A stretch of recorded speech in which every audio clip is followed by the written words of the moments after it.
morning and welcome back to the lecture series on tribal studies in India, interdisciplinary perspectives and approaches.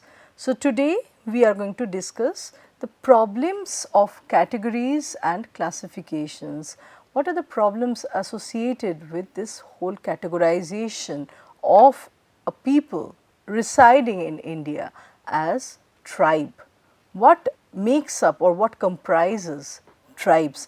Are we defining the tribes in terms of their characteristics, or do we have a broader overarching definition that can encompass all the tribes, or are these definitions all delimited in their own ways? And how are we classifying the tribes? Are we classifying the tribes in terms of their own traits and characteristics, their own ethnic values and features, or does this classification lead to further distinctions and stereotypes being reinforced that separate the so called tribes from the so called non-tribals? So, today we are going to look at the polemics, the contentions associated with the question of categories and classifications. Now, the use of categories such as caste has not been confined just to the intelligentsia, but we see that the usage or the deployment of this category of caste has also been a part of the thinking of the common people, the practice of the common people much before the advent of the British. So, caste as a category has always been existent, or it has been existent even before the advent of the British.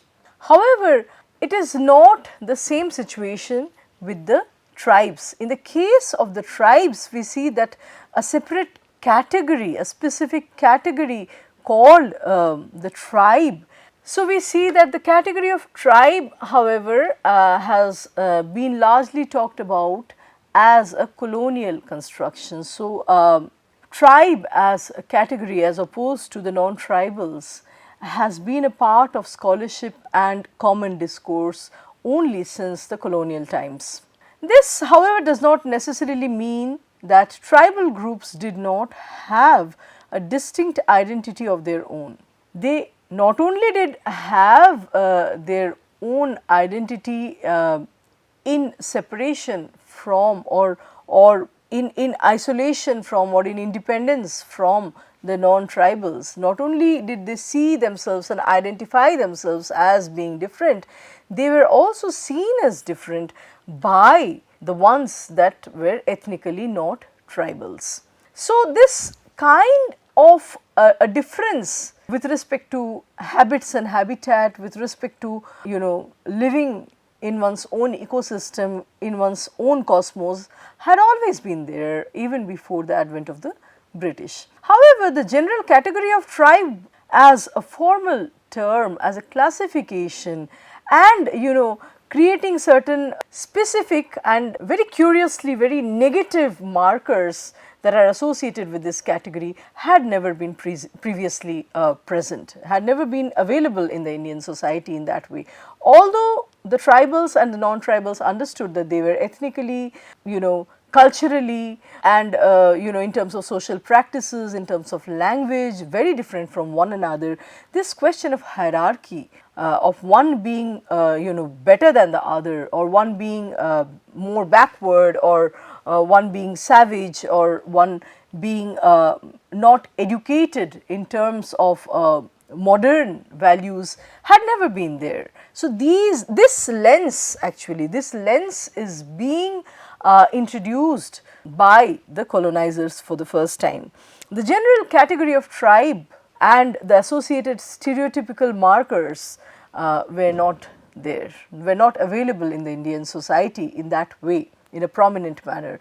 The distinct identity of all the tribes in India as a part of modern consciousness was brought into being, was brought into existence by the colonial state, and was confirmed further by the post-colonial state after India attained its independence. So, the values associated with the tribes, and peculiarly each of these values, each of these markers being understood as very negative, had started to be were started to be associated only since the colonial times, since the anthropological exploits that we see being conducted by different Western scholars among the Indian tribal groups.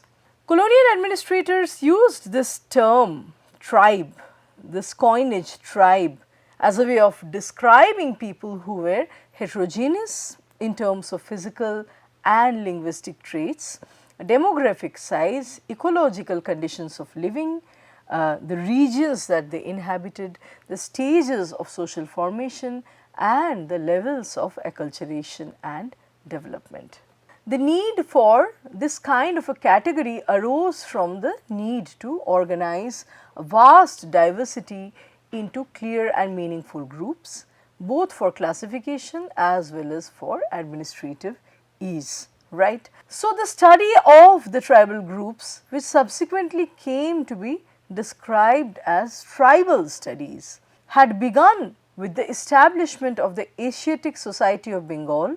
Since the establishment of the Asiatic Society of Bengal, scholars and administrators have been writing their works on the people of different regions who are identified as tribals. So, while writing about India, the British did not distinguish between the tribe and the caste. So, this has also remained a kind of an ambiguity, a kind of a blur that exists till the current time, where in the general perception, in common parlance, we tend to conflate these two categories of the tribes and the castes. So, the tribal people themselves have very strongly disagreed to be considered as a part of the caste system, which is primarily a practice identified with the Hindus in India, but also with the Muslims and Christians in the South Asian region. So, caste practice has been associated majorly with the Hindus as well as with the other communities to some extent in the different nations in South Asia. However, the tribes contend and they argue that they are outside of these caste grid, and they are definitely not a part of the lowest rung of the Hindu society. They are not they do not comprise the lowest rung of the hierarchical ladder that defines the caste system in the Hindu society. They are not the same as the so called low caste or Dalit people in the Hindu society. They are outside of that caste grid, they are ethnically different. In fact, the two terms caste and tribe were rather used synonymously, and to an extent they are still used as interchangeable terms. However, at a later period we see that the British treated the segment of the population who were later known as tribes differently from the rest of the Indian population. They also realized that the tribal people have a different history, they have a different culture, ecosystem, a different world view. They are coming from a different lineage altogether, a different background altogether. They are not the same as Hindu community or the way the Hindu community operates or its administration, its cultural bodies actually operate or function. They are very different from the Hindus. The difference between caste and tribe was conceived more prominently in terms of ethnicity. The two sets of populations had very different administrative setups. Like I was saying, the laws meant for the general population were not usually applicable in the case of the tribes. So, we see that since the colonial times and even after the colonizers go in the post-colonial scenario also. So, in the post-colonial scenario, we see that the tribal groups have only in at some selective levels agreed to merge with the juridical system, the larger laws and legalities of the Indian nation state. They have their own autonomous bodies which operate as self-sufficient systems. They have their own microcosms vis-a-vis cultural practices, administrative bodies, and they have their own sets of rules, they have own rituals. So, there are certain points of contact as well as certain points of departure between the way the nation state operates, the way the non-tribal society, the larger non-tribal society operates, and the way these tribal groups choose to lead their life. Their way of life merges as well as kind of segregates from the mainstream Indian social life. So, because the general laws have not always been applicable, or it has not been possible to apply the general laws and legalities on the tribal groups at all times, we see that a certain group of people have therefore been categorized specifically as tribes when the census began to take place in the late 19th century. We see that as the census takes place in the late 19th century and certain people are categorized and identified as tribes separately, the criteria used for such classification has always remained ambiguous. There is no clear cut definition or demarcation or an all encompassing finalized definitive definition or labeling that very satisfactorily tells us who a tribal person is. So, the colonial classifications such as made by a very prominent scholar Herbert Hope Risley found that India's caste system provided an ideal setting for such classifications of groups based on physical measurements, and such classifications posed a number of restrictions in terms of marriage or in terms of other social contacts and activities together, because we see that larger Indian social system works in a certain way which is not always in agreement with the way the tribal life operates and functions. So, intermarriage is not very common between a tribal and a non-tribal person, right. And so, these categorizations would involve the way Risley was conducting his research. Categorizations of the tribals would involve physical measurements, and Risley opined that caste based classification would favor these observations and would yield particularly clear and instructive results. The search for such classification and order which dominated science served as a justification for imperial rule. So, this is where my whole argument or my whole explanation today is coming from. What is the end result of such classification, which are themselves ambiguous in nature?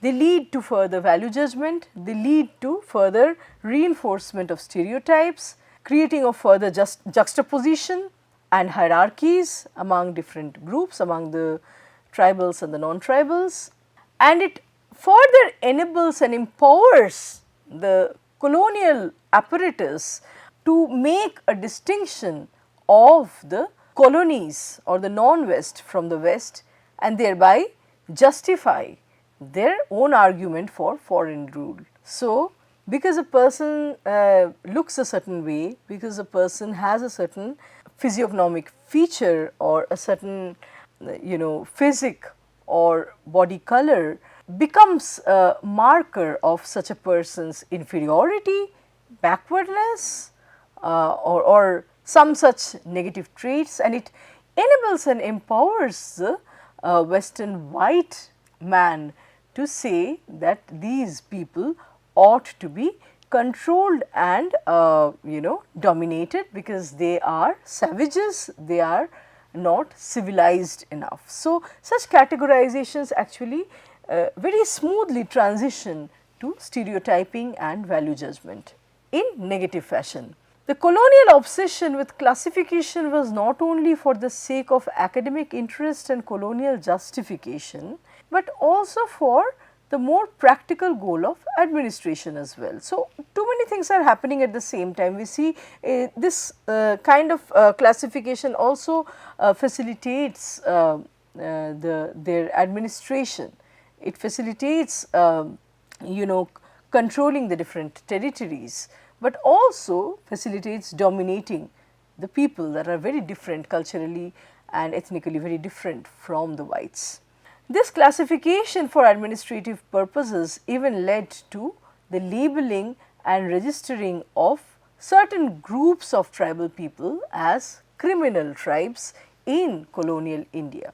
The British in India developed criminal ethnography archives and aspired to have systematic anthropometric methods for identifying these so called criminals. In fact, the criminal categories were not the only ones that were formed out of administrative interest. Other categories of caste and tribes included the money lenders, the agricultural groups, the martial groups and so on, and they were all important for easy identification, which further facilitated and enhanced their process of administration. So, administration becomes easier at the expense of labeling people with very questionable terms such as criminal tribes or martial tribes, and what happens as a result is that the other dimensions of that group are thereby ignored. The group becomes criminal forever, right? The group is permanently marked as criminal. The complexities, the layers, the need to know them further is thereby obliterated, that is ignored.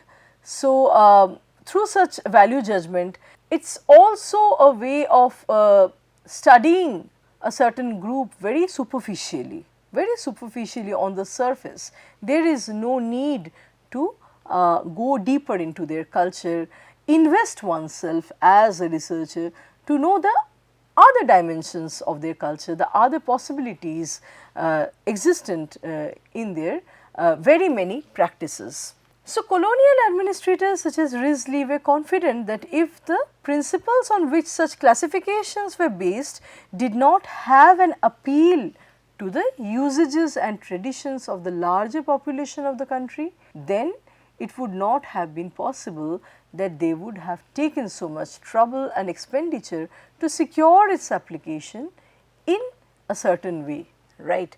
In other words, they justified such classification, saying that this kind of a study, this kind of categorization would be beneficial to the larger Indian population. In other words, what happens is that the dominant groups are being favored by the colonial apparatus in terms of lands, resources, access to different opportunities, as well as recognition as a more forward civilization, a more advanced civilization. So, I mean, he argues that this kind of classification is agreeable to the larger Indian population, and that is why it has been possible to conduct such a research, which sitting today we find to be questionable and problematic. So, colonial attempts to arrange castes and tribes in hierarchy provided an opportunity for the people of the dominant social groups to interact and influence the colonial government in their favor, right. We see that there is some kind of a symbiotic relationship between the dominant social groups who are natives, who are Indians, and then the whites, and this kind of symbiosis is greatly disadvantaging the colonial government. Such categorization for anthropological and administrative purposes has led to caste associations and caste based organizing in order to develop official caste standing in Indian society. So, I just explain this. So, such categorization for anthropological and administrative purposes has led to caste association and caste based organizing in order to develop official caste standing in Indian society, and it has actually amplified and legitimized a very problematic practice. It has perpetuated the caste practice in Indian society, right. It begins with the question of anthropological exploits and administrative ease, but it goes on to become a social evil actually, where in an unthinking manner also an individual in an Indian society is prone to, is liable to practice caste distinction, caste hierarchy, and treat another person as inferior to him or her in caste terms. So, the social repercussions of such a practice is never good. In the post-colonial period, such classifications of communities continued. 600 investigators participated in the study of more than 4,500 communities across all the states and union territories. Here we see that administrator and anthropologists such as K. Singh continued the process of classification as the Director General of Anthropological Survey of India. Although he was inspired by his own administrative and scholarly work, and he had genuine concern for the plight of the disadvantaged communities such as the scheduled tribes, K. Singh's project would further these classifications, because his project, his research was largely haunted by, it was carrying the hangover of the legalities of colonial anthropologies. Singh's classification bears a strong resemblance to Risley's classification, which makes use of biological data including the cephalic or head measurement as well as the nasal indexes and the dermatoglyphics or skin markings or patterns. Such a classification is vital for three different reasons. What are the outcomes or consequences of such classifications? Firstly, through such classifications, we see that there is a desire to conduct anthropometric measurements on these different groups, which resonates with Risley's enthusiasm for India as an ideal laboratory for conducting these methods, right. So, treating India as a laboratory where he is comparing and contrasting different groups in terms of their head and nasal measurements or their skin color, right. Secondly, we see that the labeling of these categories is noteworthy, which reinforce hierarchy among the different groups. For example, the upper caste Hindu others are also known as the general population, and that has been a part of the colonial legacy till the current time. Is a reality in present Indian society as well. The upper caste Hindus who do not use any kind of category or quota are known as the general population, and they are opposed to the others, and all these others are understood as the minority communities. So, in the labeling, in the appellation itself, we understand who is mainstream and who is the other to this mainstream, or in fact they are seen as anomalous to the mainstream with respect to the mainstream. Thirdly, such categorizations adopt the same categories of scheduled caste, scheduled tribes as well as religious minorities, which were previously created by the colonial administrators. So, we see that it is coming straight top down from the colonial period, and not much has changed in terms of classifications and labeling from the time of the Britishers.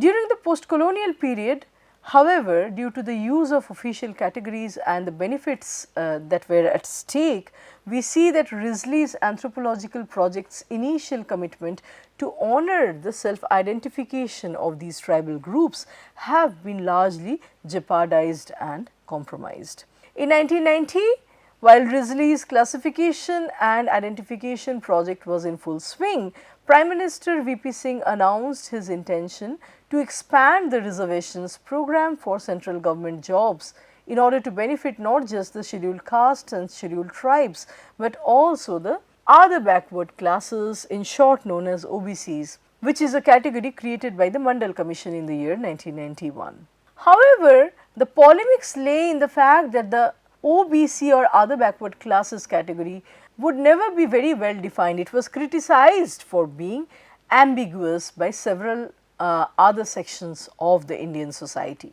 K. S. Singh's classification has by and large failed to problematize several elements of the colonial ethnographic tradition, especially the tradition of classifying the peoples, classifying the different tribal groups on grounds that are not very universal, that are not even scientifically proven to some extent, and the use of these classifications for administrative purposes, further for making stereotypes and value judgments about a certain group's culture or an entire people that are homogeneously known as the tribals, as well as the subsequent politicization of anthropology and these categories themselves. What happens is that the classification begins with an academic or a scholarly purpose in mind, with an anthropological goal, but it goes on to become something political, something that divides up a society,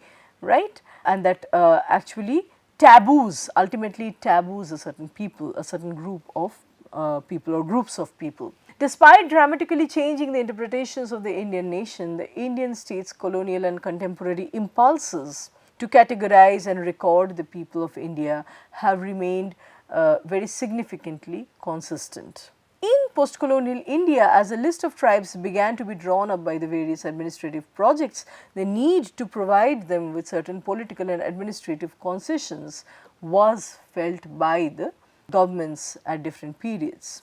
Greater attention was paid to the criteria for determining the tribes. However, today, till today, we see, as Khaka says, there is no agreement or universal understanding on this subject, on who a tribe is. There is no agreement among scholars on this particular subject. Tribes in India are thus defined not so much in terms of a coherent and well defined criteria, but rather in terms of the administrative classification which divides the population into tribal and non-tribal. To make a long thing short, the tribals have till now not been able to achieve a definition in their own right which stands in isolation from the non-tribal. The tribal is thus defined in juxtaposition with the non-tribal, much to the former's disadvantage, because the moment this definition is shaped through a comparison and not as a definition in itself, the definition encompasses certain qualities that are perceived as inferior and which further defines the tribal person as someone imbued with negative values or negative qualities that need to be improved under the tutelage of the government, under the tutelage of the non-tribals. So, the constitution defines a scheduled tribe as such tribe or tribal community or part of groups within such tribes or tribal communities as deemed under Article 342. And since the list is associated with the extension of administrative and political concessions and benefits to the groups mentioned therein, there has been very little attempt in fact to relate it to the definition of the tribe. So, a tribe does not attain its own definition from within, but from without only through comparison with someone who is not a tribe.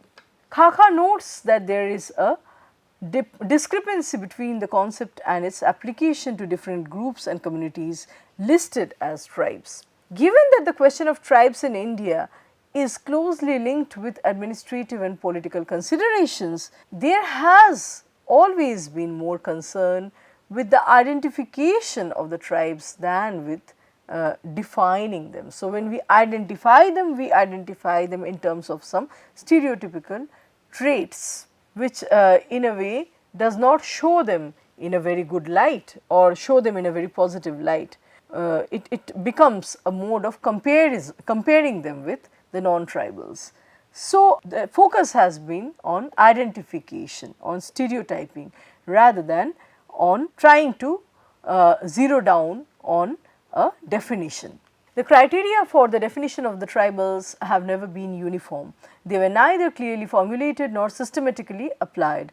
One set of criteria was used in one context and quite different set of criteria would be employed in another. So, the result is that the list includes groups and communities that are strikingly different from each other with respect to not only the size of the population, but also the history of development or even their lineage, their practices, their world view, which are vastly different from one group to another. That needs to be taken into consideration, that needs to be that needs to be acknowledged. So, another significant issue was that the tribes in India have been seen as the natural equivalent of caste, like we were discussing in the earlier part of our lecture today. And further, change among tribes has been studied in terms of their transformation into castes. The irony in this whole situation is that the tribes have been seen primarily not only as a society, but also as a particular type of society. It is with its own peculiar traits. So, conflating the category of caste and tribes, after a point it does not hold. They have their own trajectories of development, they have their own world views, they have their own metamorphosis and development. So, this needs to be taken into consideration, that the history or the reality or the experiences or the ethos and consciousness of the tribals cannot be associated with or mixed up with those of the people from different caste groups. Especially there is a tendency to confuse the tribes with the Dalit people who belong to the lowest rung of the Hindu ladder, Hindu caste system ladder. So, they have their very different trajectories, very different histories of development and very different consciousness, demands, realities and worldviews. So, with this I am going to stop my lecture here today. Let us meet with another round of discussion with another topic in our next lecture. Thank you.